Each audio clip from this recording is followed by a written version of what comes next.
ముఖ్యమంత్రి పదవి కలతో రాజకీయాలకు వచ్చిన చిరంజీవి కేంద్ర మంత్రి అయ్యారు. రాష్ట్రంలో ప్రధాన పార్టీలకు ప్రత్యామ్నాయంగా ప్రజారాజ్యం పార్టీని స్థాపించి రాజకీయాలకు వచ్చిన ఆయన తర్వాత కాలంలో పార్టీని కాంగ్రెస్ లో విలీనం చేసి ఆ పార్టీ ముఖ్య నేతగా ఎదిగారు.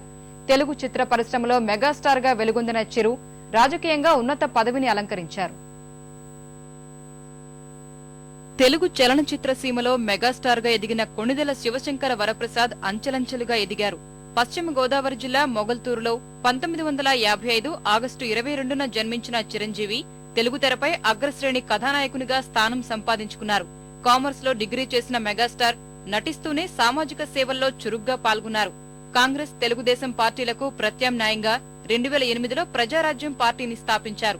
2009లో బరిలోకి దిగిన ప్రజారాజ్యం పార్టీ 18% ఓట్లతో 18 శాసనసభ స్థానాల్లో గెలుపొందింది. నాటి ఎన్నికల్లో తిరుపతితో పాటు పాలకొల్లు నియోజకవర్గాల్లో పోటీ చేసిన చిరు తిరుపతిలో విజయం సాధించారు. తదనంతర పరిస్థితుల్లో 2011 ఫిబ్రవరి 6న చిరంజీవి ప్రజారాజ్యం పార్టీని కాంగ్రెస్ లో విలీనం చేశారు.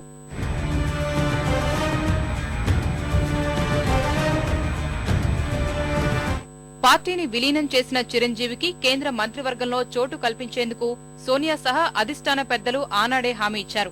ఈ ఏడాది మార్చిలో రాజ్యసభకు జరిగిన ఎన్నికల్లో చిరంజీవి రాష్ట్రం నుంచి కాంగ్రెస్ తరఫున ఏకగ్రీవంగా ఎన్నికయ్యారు.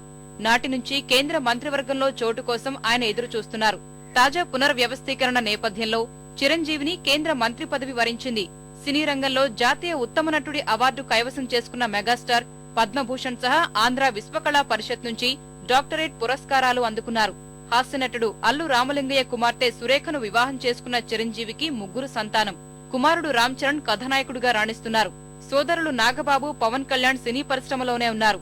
నేత్ర, రక్తనిధి కేంద్రాలు నిర్వహించడంతో పాటు పలు సామాజిక కార్యక్రమాలను కూడా చిరు నిర్వహిస్తున్నారు. ప్రస్తుతం రాష్ట్ర కాంగ్రెస్ సమన్వయ కమిటీ సభ్యునిగా చిరంజీవి ఉన్నారు.